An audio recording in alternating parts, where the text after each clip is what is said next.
Bonjour à tous et bienvenue dans cette vidéo d'analyse hebdomadaire sur les cryptos. Nous sommes le 22 octobre, il est 16h46.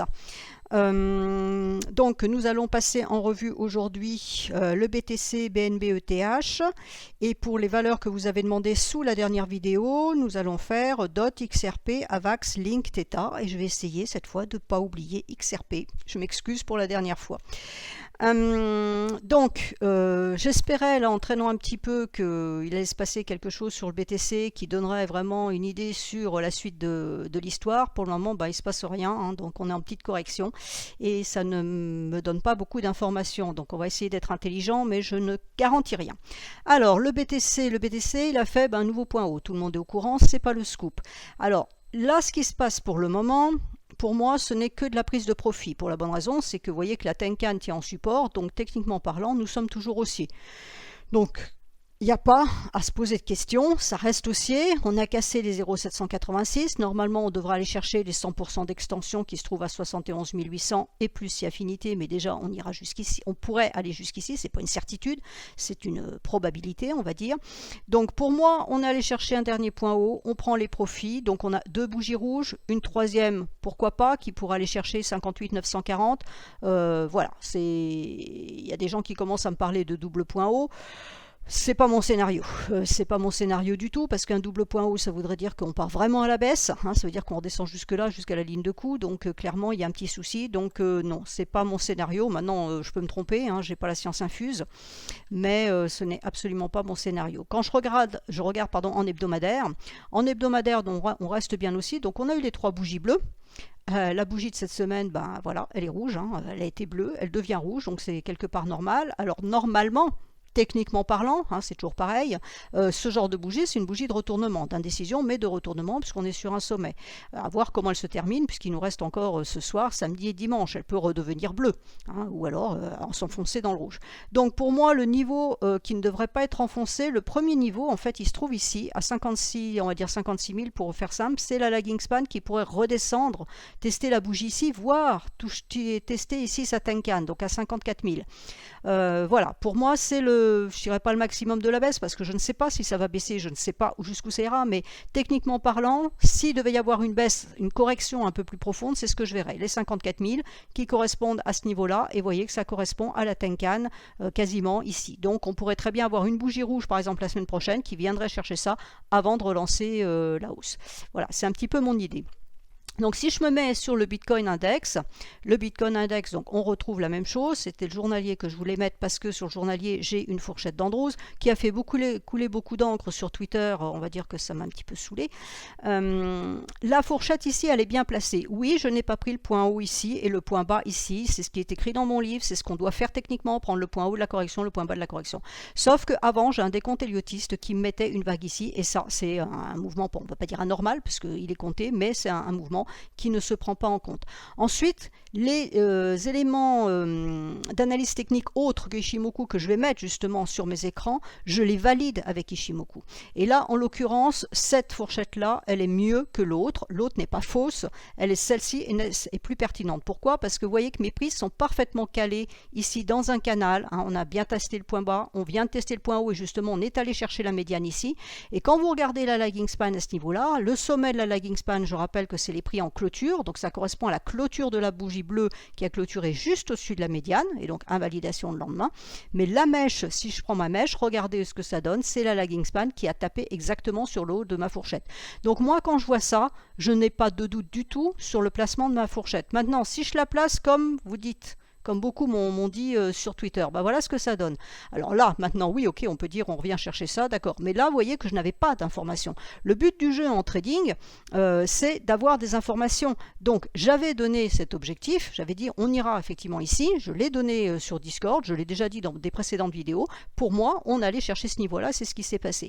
Donc, les outils qu'on va mettre, que je mets, je les valide toujours avec Ishimoku et en particulier la lagging span. Là, toutes les mèches ici, c'est toute la lagging span qui est allée taper sur sa médiane intermédiaire et qui a remonté. L'autre fourchette ne convient pas.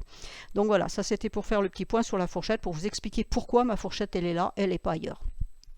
Donc il y a quelqu'un qui m'a dit aussi que bah oui, mais si on met comme on veut, à ce moment-là ça marche toujours. Non, c'est pas que ça marche toujours, et deux, on ne met pas comme on veut. Je mets par rapport à une information technique et je valide par rapport à une information technique. Si ici je n'avais pas eu cette information parfaite, je l'aurais mise comme c'était écrit dans les livres. Mais là en l'occurrence j'ai une validation technique, donc elle reste ici.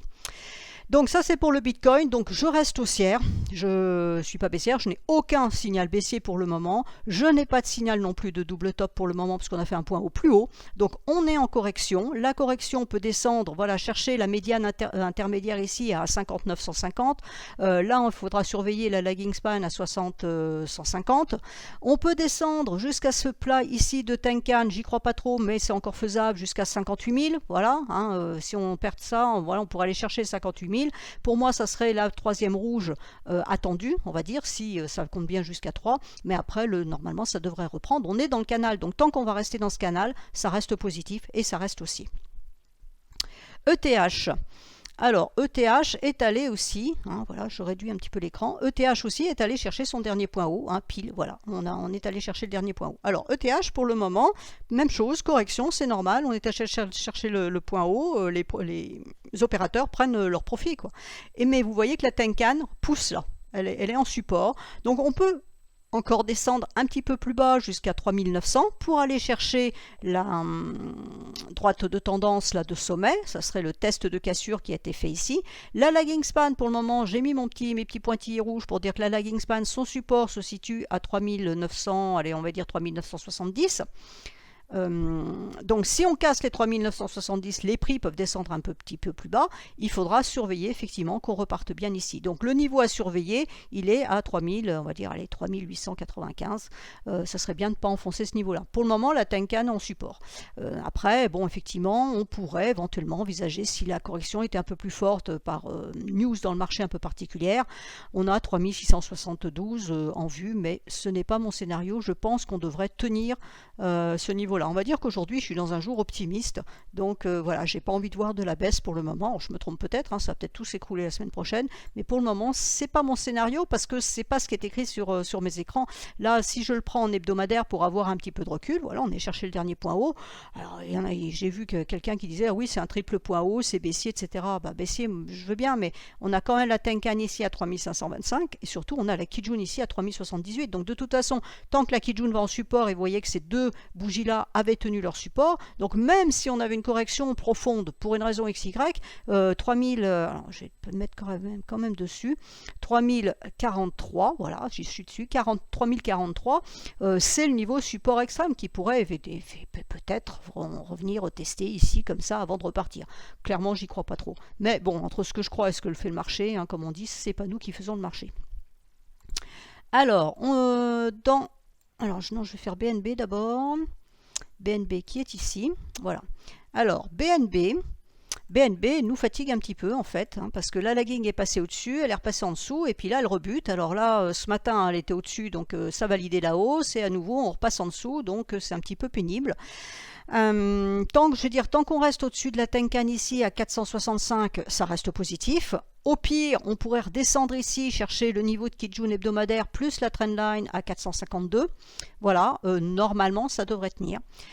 Si on repart à la hausse, si ça se décide quand même à repartir à la hausse quelque part, ben, les objectifs ils sont là, hein, le point haut qui est ici à 517 et puis l'autre point haut ici à 520.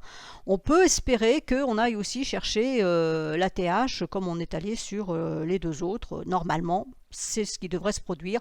Ça reste quand même dans l'ensemble assez vert sur les cryptos, là quand je regarde mon écran, donc normalement on devrait peut-être aller chercher ça. Là c'est la même chose, si on envisage un double top, moi ça me chatouille un peu parce qu'un top ici, ça veut dire qu'il faut redescendre au moins ici pour le valider et puis descendre en bas. Non, enfin bon, c'est vraiment pas mon scénario, j'adhère pas du tout. Alors, je me trompe peut-être complètement, mais vraiment j'adhère pas. AVAX. Alors, AVAX est en train de nous donner un signal. AVAX était dans son nuage complètement neutre, sans intérêt aucun, sorti du nuage, cassure de la Kijun, du niveau de Kijun ici, et là à ma droite orange, en fait, ça correspond ici à la Tenkan, au-dessus de la lagging. Donc ça, c'est le niveau qu'il va falloir surveiller. Si on repasse en dessous, et vous voyez que là, il y a quand même des mèches qui sont importantes, donc d'ici ce soir, on n'est pas à l'abri de repasser en dessous, donc on n'aura plus la validation haussière. Par contre, si on arrive à clôturer au-dessus et que demain, on fait le test de cassure et que ça repart, à ce moment-là, on aura bien la validation haussière. La lagging, elle peut passer aujourd'hui, le corps de la bougie est petit, ça peut passer. Demain, ça peut toujours passer, même si on finissait, on clôturait en dessous, demain ça peut encore passer parce qu'on a une petite bougie. Par contre, après-demain, ça deviendrait un peu plus problématique. Et là, même chose, le niveau envisagé, ben, c'est les derniers points hauts à 92. Ensuite, XRP, voilà, on a tellement demandé. Alors, moi, je veux bien répondre, hein, c'est pas un problème, sauf qu'il ne se passe rien.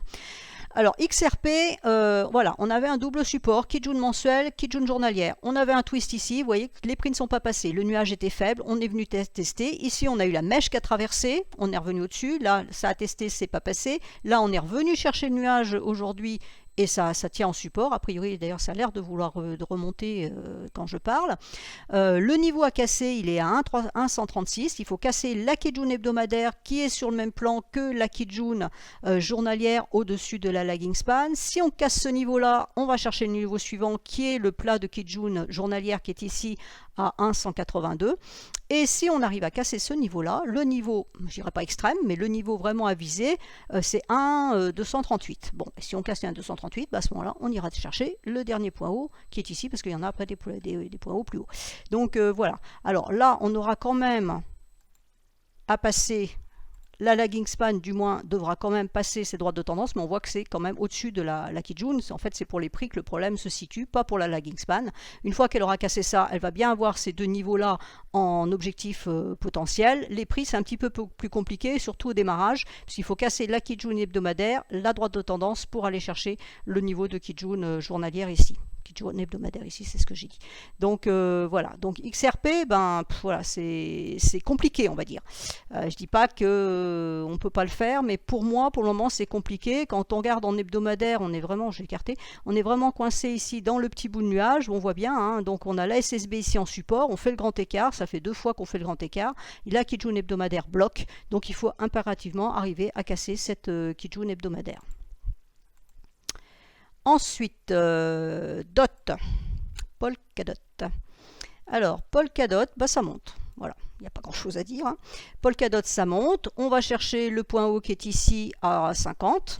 0,07, enfin 7,50 potentiellement. La Tenkan est en soutien, donc là on avait un écart, les prix ont attendu que la Tenkan remonte et elle pousse les bougies vers la hausse, donc pour moi je pense que logiquement on devrait aller chercher les 50, je vois pas tellement ce qui pourrait freiner les choses, hein. Là en hebdomadaire, la lagging span est libre de monter, bon voilà, donc on va aller chercher ça, donc là c'est pareil, on va chercher les 50, prenez vos bénéfices parce que ça va réagir, c'est le dernier point haut, donc ça fera comme sur le Bitcoin, comme sur les autres, quand on va chercher un point haut comme ça, le dernier point haut, l'ATH, invariablement les gens vont prendre leur profit. Donc là, ceux qui veulent rentrer dans le marché maintenant, voilà, ils sortent sur 50 et puis après, on reprend si jamais on voit qu'effectivement ça a envie de pousser un peu plus loin. Donc ensuite, Link en journalier. On est en train de casser, de sortir du nuage. Donc là, on a un bon signal. Donc on avait cassé la Kijun mensuelle, on était allé chercher le nuage, mais on est resté dedans. La SSB est en cassure pour le moment. On est allé chercher le niveau qui était ici. Vous voyez, c'est le plan de SSB et de Kijun ici. Donc on est allé chercher pile. Pour le moment, ça rétrocède. Tant que ce niveau ici tient en clôture de bougie, c'est-à-dire à 28,57, il n'y a pas de baisse, hein. Donc là on a 3 bougies bleues, donc effectivement on pourrait penser à une rouge. Le test ici a été fait sur la Kijun mensuelle, donc normalement on ne devrait pas redescendre jusqu'ici. La lagging span, il faut qu'elle reste au-dessus de ce niveau là, donc on peut corriger, revenir chercher ce niveau là, même s'enfoncer un peu en mèche et clôturer au-dessus, c'est le niveau qu'il faut surveiller. Il faut impérativement que cette SSB tienne en support pour qu'on ait plus de hausse. Et ensuite il faudra casser ce niveau là, donc à 30. Si on casse les 30, à ce moment là on peut envisager les 33,22 comme premier premier objectif, et le point haut qui est ici à 36,32, ce n'est pas un ATH, c'est un point haut seulement, donc à ce niveau-là. Alors, on aura la Kijun hebdomadaire ici et une ESSB ici à 34,10. Voilà, bon, mais la logique veut qu'on va de résistance en résistance. Quand on en a deux comme ça, on peut avoir une mèche qui monte jusqu'à ce niveau-là, mais il y a de fortes probabilités, c'est une Kijun hebdomadaire, qu'on vienne clôturer en dessous de ce niveau-là. Donc par défaut, si on rentre, si on n'est pas devant son écran et qu'on ne suit pas, on met son take profit sur ce niveau-là. Maintenant, s'il y a une mèche, bon ok, il nous manque quelques centimes, mais c'est pas la mort. Mais par contre, on est sûr d'être exécuté. Alors que si on met son take profit ici et que les prix s'arrêtent pile comme ils ont fait ici, il n'y a pas de mèche au-dessus, ben vous ne serez pas exécuté. Donc voilà. Donc l'idée, elle est ici pour cet actif. Et enfin, Theta. Alors, Theta, bah pour le moment, c'est quand même pas très très enthousiasmant, hein. Donc, la Kijun a bien tenu en support ici. Donc, on n'a pas de validation baissière, mais on est quand même malgré tout sous le nuage, hein. Donc, on va dire qu'on est dans une situation neutre, puisqu'on est sous le nuage, mais au-dessus de la Kijun. Donc, bah voilà, c'est entre deux eaux, hein. On a un signal, enfin un signal, un potentiel haussier qui est ici, mais un potentiel baissier parce qu'on est, sous le nuage. Bon, pour le moment, les prix montent, donc on va peut-être oublier le scénario baissier. On est allé chercher un premier niveau aujourd'hui qui correspond à ce niveau de SSB ici. Donc, le niveau suivant, il se situe à 7,20. Voilà, donc ça je pense qu'on devrait y aller, donc aujourd'hui ça n'a pas l'air, mais peut-être demain, normalement on peut envisager d'aller chercher ça demain, et si on casse ce niveau-là, bah après vous voyez, vous avez le niveau de Kijun mensuel qui est ici à 7,95, et ensuite le niveau de Kijun hebdomadaire ici à 8,345. Donc bon voilà, pour le moment c'est neutre, on peut aussi continuer à rester dans cette espèce de magma et ne pas casser ici. Il faut faire attention parce que quand on est dans un nuage, c'est une zone d'équilibre et une zone de neutralité, hein. Je rappelle qu'un nuage, ça veut dire que grosso modo, les opérateurs sont d'accord sur un écart de prix sur un actif. Donc c'est pour ça que quelquefois, voilà, comme ici, hein, ça a été travaillé à l'intérieur. Finalement, on est bien sorti de l'autre côté, on est rentré là, on est bien sorti de l'autre côté, il n'y a pas de souci. Mais vous voyez qu'à chaque fois qu'on rentre dans la zone nuageuse, ben voilà, c'est un peu critique à trader. Donc attention, parce qu'on est peut-être effectivement en train de rentrer, on peut peut-être yoyoter comme ça avant de donner effectivement un signal haussier. Donc point de vue trading, alors de court terme, rien n'empêche d'acheter ici pour aller chercher ce niveau-là. Maintenant, c'est quelqu'un qui veut faire du swing, enfin qui veut me prendre une position d'un peu plus long terme, on va dire, bon, on évite d'être dans le nuage, on attend la sortie ici et on jouera ces deux niveaux à ce niveau-là.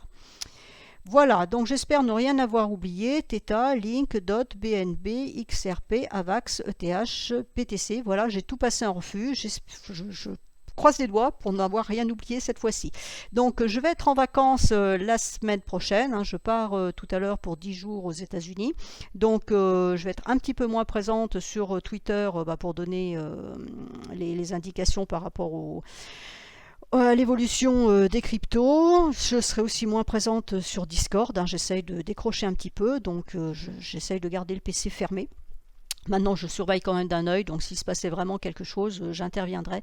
Mais par défaut, voilà, je ne serai pas pilote la semaine prochaine. Je vous invite d'ailleurs aussi à prendre des vacances, hein. C'est peut-être les derniers beaux jours avant l'hiver, donc on en profite et on prend des vacances et on sort un peu des écrans. Voilà, je vous souhaite à tous donc un excellent week-end et une excellente semaine, et on se retrouvera donc à partir du 1er novembre.